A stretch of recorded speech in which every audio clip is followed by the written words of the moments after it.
Good morning, student.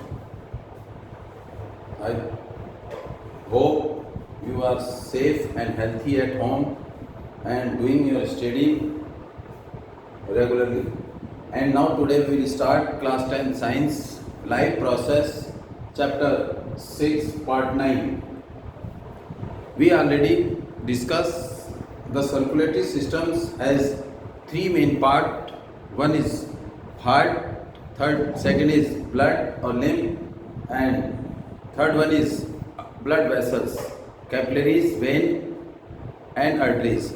And this blood and heart we already discussed in previous class, but today we will discuss the blood vessels, and which are arteries, veins and capillaries. First, the blood vessels. Vessels are those component which carry the substance, which help to allow the substance, in which the substance can be put or placed, or the passage. It means blood vessels mean passage of blood. It means the passage through which the blood is passed or moved. And these are the blood, this is the blood vessels, and these are capillaries, veins and arteries. First, arteries is the plural form of artery. Artery is a blood vessels which help to carry the blood from heart to all part of the body, and that blood is oxygenated blood, and it does not carry by the pulmonary arteries, means except pulmonary arteries. Pulmonary artery carry the blood from heart to lungs for purification. It means that blood which transfer from heart to lungs for purification, that blood is deoxygenated or impure blood. And the blood which transfer from heart to all part of the body, that is high, that blood exert at a high pressure, and it is oxygenated blood that has to reach to all part of the body, which required by the cell to get energy, and that dispatch or deliver or carries by the arteries, and that is largest arteries, that is aorta. And the arteries exert the pressure of blood is high. It means the pressure exerted by blood and the arteries wall is comparatively high. Therefore, the wall of the arteries is comparatively thick and deeply seated, means up to high depth, and it is elastic. Why? Because it has to bear a large force, large pressure. And the blood is exert at a high pressure, means blood exert with jerk in arteries.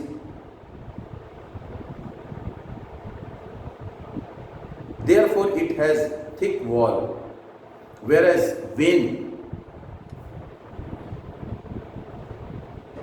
has to receive the blood. It means it collect the blood. If we collect the blood, so it means the pressure exerted by blood on its wall is less as compared to arteries. It means blood flows smoothly and does not exert more pressure, due to which its wall thickness of vein, your wall thickness is less, is small, thin or less elastic, and it does not require any type of wall. Vein is required wall, whereas artery does not require any type of wall.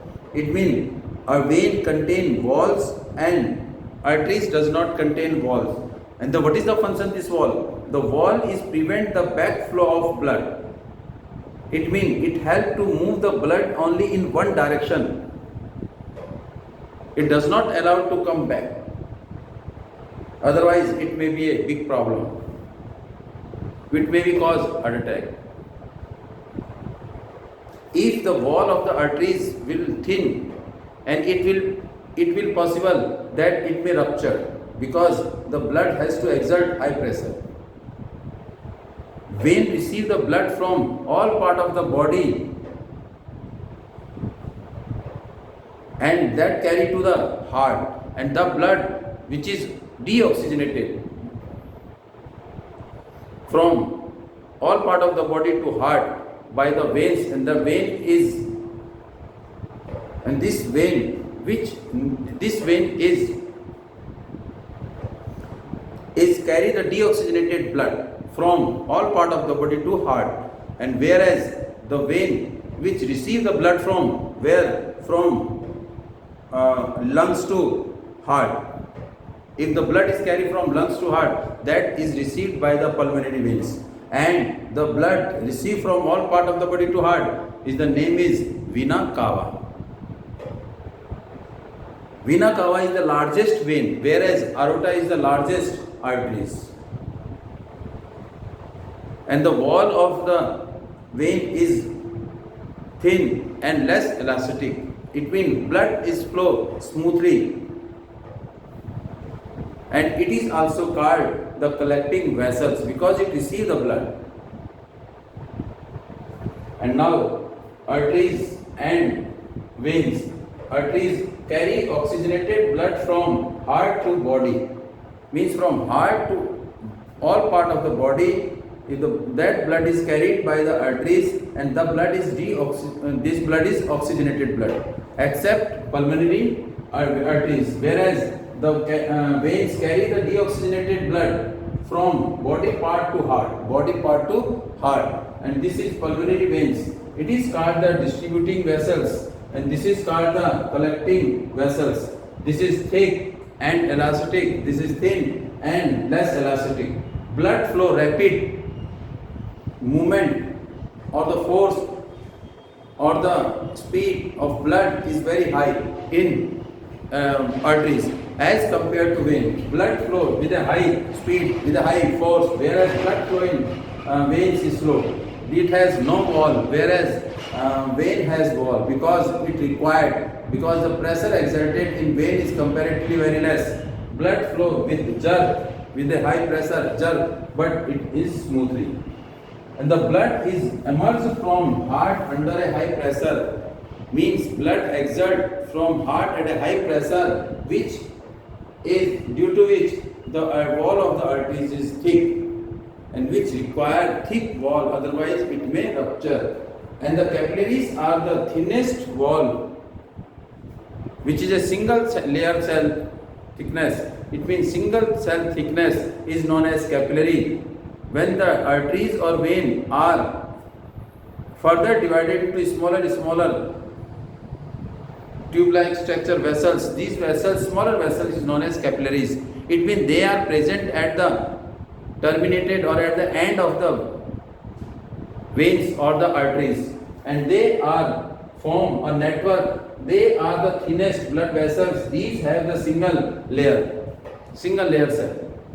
Capillaries are single layer cell and very thin, and they form the network inside the body organ. They occur at the end, at the terminated part of the veins or the arteries, or the veins or the arteries. The thin wall of the capillaries has some pores, and those pores help to carry, help to transfer, help to take the material between the blood and the surrounding. Between surrounding and the blood, the material is exchanged, substance is exchanged through these capillaries. Between capillary help to transfer, help to carry the material, substance from blood to the surrounding, between blood and surrounding. And the transportation in plant, it means the movement of the substance will also take place in plant. And the transportation in plant is comparatively simple method.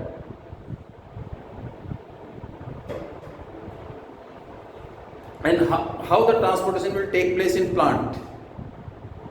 If the plant are less, means size is less, means herbs.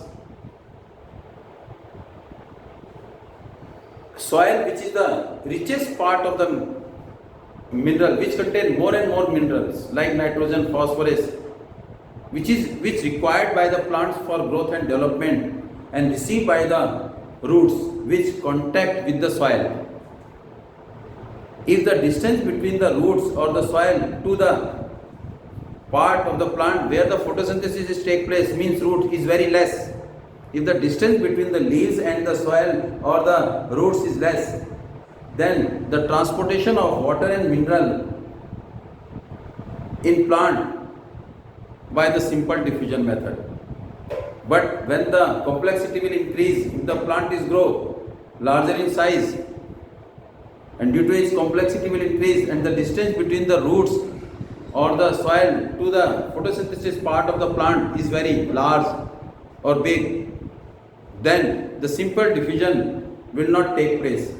Means water and mineral does not carry from root to leaves by the simple diffusion. They require some conducting tissue like xylem and phloem. There are two types of conducting tissue, xylem and phloem. They are also called the vascular bundle, vascular tissue. Complexity in nature, these tissues. And the xylem has four parts. First is trachea, vessels, xylem fiber, xylem parenchyma. And similarly, phloem has four parts: sieve tube, companion cell, phloem fiber, phloem parenchyma. And the xylem, in which the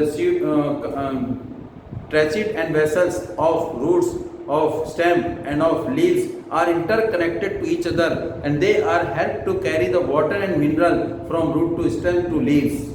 Because why?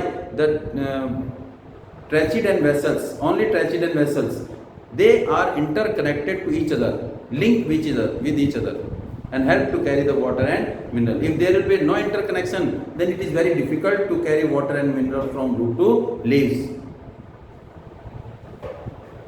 And the root which touch to the soils and take up the iron from the soil, and which create the difference of iron between the roots and the soil. Due to the differentiation of iron, difference of iron between root and soil, there will be a trachea and vessels help to carry the water and mineral from root to leaves due to the osmotic pressure, due to the difference of ions which create the pressure difference. And the water when moves to the aerial part of the plant, when the plant absorbs excess water, this excess water by the plant will lose in form of water vapor to the atmosphere from the aerial part of the plant. This is known as transpiration. It means transpiration is also help to absorb the water and minerals and also help to movement, help to carry the water and minerals from root to leaves. And these transpiration also help to regulate the temperature of the plant. Then what is transpiration? That means it will loss of excess water from the surface of the leaves or from the aerial part of the leaves in form of vapor to the atmosphere is known as transpiration. Transpiration, again, the loss of excess water from the surface of the leaves, or the aerial part of the leaves in form of water vapor in the atmosphere. Loss of excess water in form of water vapor from the surface of the leaves or from the aerial part of the leaves is known as transpiration. And this transpiration will take place only by the xylem tissue.